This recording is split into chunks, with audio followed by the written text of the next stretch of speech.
Hello guys, નમસ્તે. તો આજે આપણે જોઈશું કે બટનવાળા, પોલવાળા અને મેન્યુવાળા મેસેજ આપણે કઈ રીતના મોકલી શકીએ. નન સોફ્ટવેર દ્વારા આપણે વિધાઉટ એની કોસ્ટ, કોઈ પણ જાતના ચાર્જ વગર જે વોટ્સઅપ એપીઆઈ થી બટનવાળા મેસેજ મોકલી શકીએ છીએ એ સેમ આ સોફ્ટવેરથી પણ મોકલી શકશું. તો હું તમને ઓવરવ્યૂ આપી દઉં આ સોફ્ટવેરનો, જેની અંદર કયા કયા ફીચર્સ અવેલેબલ છે.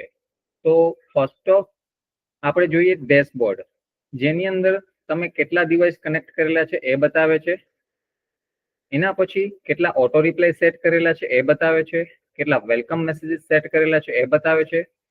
તમારા આ સોફ્ટવેરની અંદર તમે કેટલા ટેમ્પલેટ બનાવેલા છે એ બતાવે છે. અને ટોટલ કેમ્પેન્સ તમે કેટલા ચલાવેલા છે એ બતાવે છે.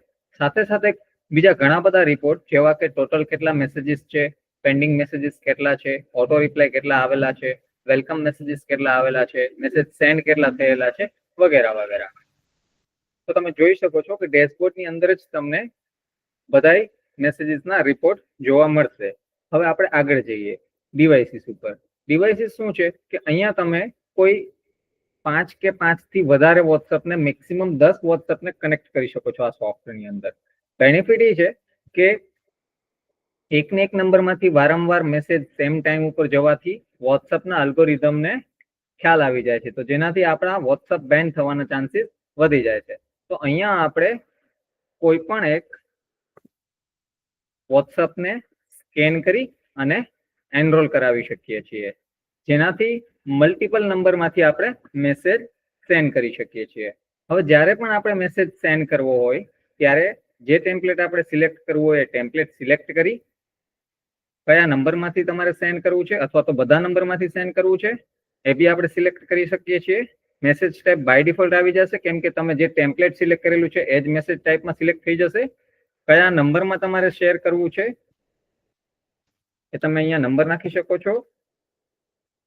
નંબરની સાથે એ પર્સનનું નામ પણ નાખી શકો છો, અથવા તો એકી સાથે તમારે મલ્ટિપલ એક્સેલ થ્રુ ઇમ્પોર્ટ કરવા હોય તો તમે કોન્ટેક્ટને ઇમ્પોર્ટ પણ કરી શકો છો. તમારા મેસેજનો પ્રિવ્યુ જોઈ અને કેમ્પેનનું કોઈ પણ નામ આપી અને સેન્ડ કરી શકો છો. સેન્ડ કરેલા મેસેજના રિપોર્ટ તમને નીચે રિપોર્ટમાં પણ બતાવશે, ઈચ એન્ડ એવરી કેમ્પેનના. ઠીક છે, એક્ઝામ્પલ માટે આપણે એક નંબરથી સેન્ડ કર્યું, તમે મલ્ટિપલ નંબરથી પણ કરી શકો છો અને એક્સેલ થ્રુ પણ કોન્ટેક્ટ ડિટેલ્સ ઇમ્પોર્ટ કરી શકો છો. હવે એના છે વેલકમ મેસેજીસ. તો કોઈ પણ બિઝનેસની અંદર જ્યારે આપણે હાઈ લખીએ તો એ બધા કોર્પોરેટ બિઝનેસીસ તેના એક વેલકમ મેસેજ સેટ કરીને રાખેલા હોય છે.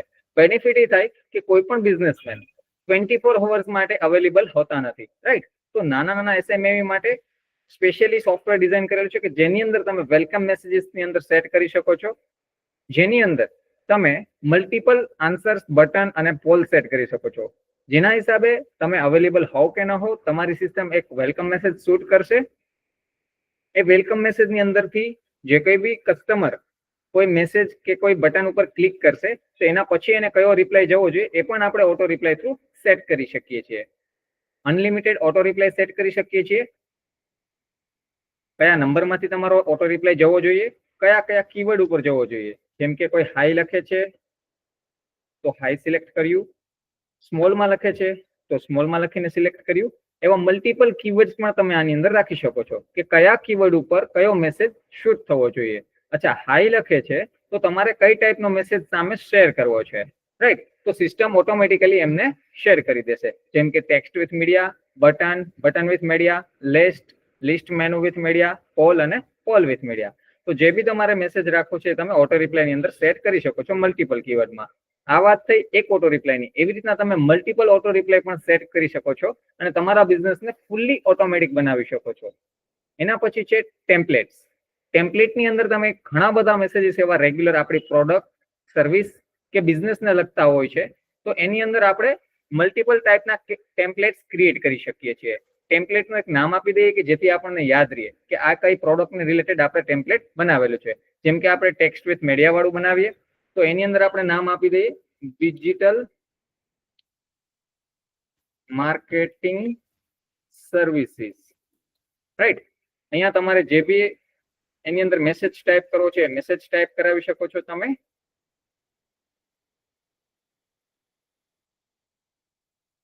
Just minute. તો એક મેસેજ મેં કોપી કરી લીધો છે અને મેં એને અહીંયા પેસ્ટ કરી દીધો છે. હવે કયો ફોટો મારે લેવો છે કે જે મારે આ ટેમ્પલેટની અંદર સેટ કરવો છે એ બી સિલેક્ટ કરી લેવાનું અને મારે આ ટેમ્પલેટને ક્રિએટ કરી દેવાનું. જ્યારે પણ હું સેન્ડ મેસેજીસ પર જઈશ અને સિલેક્ટ કરીશ ત્યારે એ ટેમ્પલેટ મને અહીંયા શો થશે. એ ટેમ્પલેટની અંદર મારે કયા નંબરમાંથી મેસેજ શેર કરવો છે અને કયા નંબરને મારે શેર કરવો છે.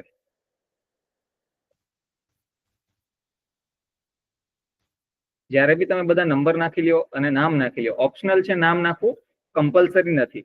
હવે આની અંદર તમારે કન્ટ્રી કોડ ઇન્સર્ટ કરવો હોય તો બધા જ નંબરમાં એક જ સાથે કન્ટ્રી કોડ ઇન્સર્ટ થઈ જશે, જેથી કરીને તમારે ખાલી કેમ્પેનનું નામ આપી અને સેન્ડ ઉપર ક્લિક જ કરવાનું રહેશે. એના પછી છે કોન્ટેક્ટ્સ, જેની અંદર તમે કોન્ટેક્ટ ઇમ્પોર્ટ બી કરી શકો છો અને એક્સપોર્ટ બી કરી શકો છો.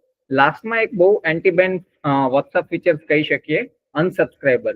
અનસબસ્ક્રાઇબર એક એવું બટન છે કે જેની અંદર તમારા બધા જ ટેમ્પલેટની અંદર ઇફ તમે જો અનસબસ્ક્રાઇબનું બટન રાખો છો તો જે બી પર્સન્સ તમે 100 લોકોને મેસેજ કરો છો એમાંથી 10 લોકોએ અનસબસ્ક્રાઇબ કર્યા તમને, તો અનસબસ્ક્રાઇબ નંબરના ફંક્શનની અંદર બધા જ અનસબસ્ક્રાઇબ જેટલા બી લોકોએ કર્યું હશે એનું લિસ્ટ આવી જશે, જેથી કરીને બેનિફિટ એ થશે કે જે લોકો ઇન્ટરેસ્ટેડ નથી તમારી પ્રોડક્ટ અને સર્વિસની અંદર એ લોકોને ફરીવાર ક્યારેય મેસેજ જશે જ નહીં, રાઈટ. તો એનાથી શું થશે કે ઇરિટેટ નહીં થાય અને બ્લોકિંગ અને સ્પેમિંગના ચાન્સીસ બહુ જ ઘટી જશે. તો એના હિસાબે તમારું વોટ્સઅપ બેન થવાના ચાન્સીસ પણ ઘટી જશે. સાથે છે નંબર ફિલ્ટર, કે જ્યાં તમે 1000 થી ઓછા અથવા તો 1000 સુધીના નંબરને તમે અહીંયા ઇમ્પોર્ટ કરી અને એમાં વોટ્સએપ અવેલેબલ છે કે નહીં એ જાણી શકો છો. નોન વોટ્સઅપ વાળા બધા જ નંબરને તમે ફિલ્ટર કરી શકો છો. એના પછી છે ગ્રુપ ગ્રેબર, કે જેની અંદર તમારા કોઈ પણ પર્ટિક્યુલર વોટ્સએપની અંદર કેટલા ગ્રુપ છે એ પણ ફેચ કરી શકો છો. ઇફ તમે એ વોટ્સઅપમાં જેટલા બી ગ્રુપ છે એ ગ્રુપને ઇફ તમારે એક્સપોર્ટ કરવા છે કોન્ટેક્ટ ડિટેલ્સ તો પણ તમે કરી શકો છો. એના પછી છે રિપોર્ટ, જેની અંદર તમે સેન્ડ કરેલા બધા જ મેસેજીસના રિપોર્ટ જોવા મળશે. વ્યૂ રિપોર્ટ ઉપર તમે ક્લિક કરશો તો કેટલા મેસેજીસ સેન્ડ થયેલા છે, કેટલા મેસેજીસ પેન્ડિંગ છે, કેટલા ઇનવેલિડ નંબર હતા, બધા જ રિપોર્ટ તમે ઈચ કેમ્પેનના અહીંયા જોઈ શકશો અને એને એક્સપોર્ટ પણ કરી શકશો. સાથે સાથે જેટલા બી મેસેજના રિસ્પોન્સ આવે છે એ બધા જ રિસીવ્ડ મેસેજની અંદર તમને શો થશે, જેમ એઝ વેલ એઝ આપણા વોટ્સએપની અંદર પણ થશે. સેટિંગની અંદર કેટલા મેસેજ પછી તમારું વોટ્સએપ અકાઉન્ટ સ્વિચ થવું જોઈએ. એક્ઝામ્પલ તરીકે તમે આની અંદર 5 વોટ્સએપ સ્કેન કરીને રાખ્યા છે, રાઈટ. તો દર 2 મેસેજ ઉપર તમારું વોટ્સએપ અકાઉન્ટ સ્વિચ થવું જોઈએ તો તમે અહીંયાથી સેટિંગમાં ચેન્જીસ કરી શકો છો.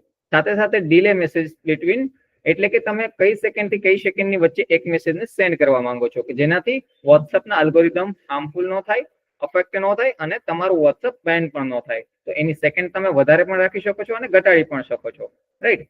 એના પછી છે સ્લીપ મોડ, તમારે આ ઓટો રિપ્લાય અને આખી સિસ્ટમને ક્યારે સ્લીપ મોડ ઉપર મૂકવું છે, રાઈટ. મીડિયાને તમારે મેસેજની પહેલા શેર કરવા છે કે મેસેજ પછી જવા જોઈએ, ટેક્સ્ટ પહેલા જવા જોઈએ, ફોટો વિડીયો કે પીડીએફ અથવા તો ટેક્સ્ટ પછી જવા જોઈએ. વેલકમ મેસેજીસ કેટલા દિવસ પછી જવા જોઈએ. એક્ઝામ્પલ તરીકે મને કોઈ મેસેજ કરે છે તો 2 દિવસ હું અહીંયા રાખી દઈશ, તો 2 દિવસ પછી પાછો કોઈ પર્સન મને મેસેજ કરશે તો ઓટોમેટિકલી એને વેલકમ મેસેજ પણ શૂટ થશે, રાઈટ.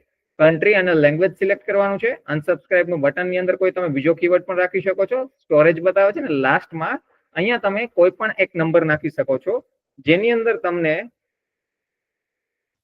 જેટલા બી નંબર ના રિસ્પોન્સ આવે છે એ બધા જ તમે વોટ્સઅપ ઉપર આવી જશે, કે જેનાથી ઇફ જો કોઈ હાર્મફુલ મેસેજીસ જવાથી અગર કોઈ તમારો નંબર તમારી પાસે નથી, જેમ કે અહીંયા 5 વોટ્સઅપ સ્કેન કરીને રાખેલા છે, તો કોઈ પણ એક આ મેઇન નંબર ઉપર તમે તમારા બધા જ રિસ્પોન્સ, એટલે કે જે બી કસ્ટમરે રિસ્પોન્સ આપેલા છે બધા જ મેસેજીસ તમને આની અંદર આવી જશે વિથ નંબર, કે આ નંબરમાંથી આ મેસેજ આવેલો છે અને આ નંબરમાંથી આ મેસેજ આવેલો છે. તો આવી રીતના તમારા બિઝનેસના વોટ્સઅપ માર્કેટિંગને તમે બૂસ્ટ આપી શકો છો અને ઓટોમેશન પણ તમારા બિઝનેસમાં સેટ કરી શકો છો વિધિન ફ્યુ મિનિટ્સ. તો રાહ શેની, આજે જ કોન્ટેક્ટ કરો નંદ સોફ્ટવેર સોલ્યુશનનો. સાથે સાથે હું તમને એ પણ દેખાડી દઉં કે કઈ ટાઈપના મેસેજીસ તમે શેર કરી શકો છો. તો તમે જોઈ શકતા હશો કે આવી રીતના તમે મેસેજ પણ શેર કરી શકો છો, રાઈટ. બટન વાળા બી છે, પોલ વાળા બી છે અને મેનુ વિથ લિસ્ટ વાળા બી છે. Thank you.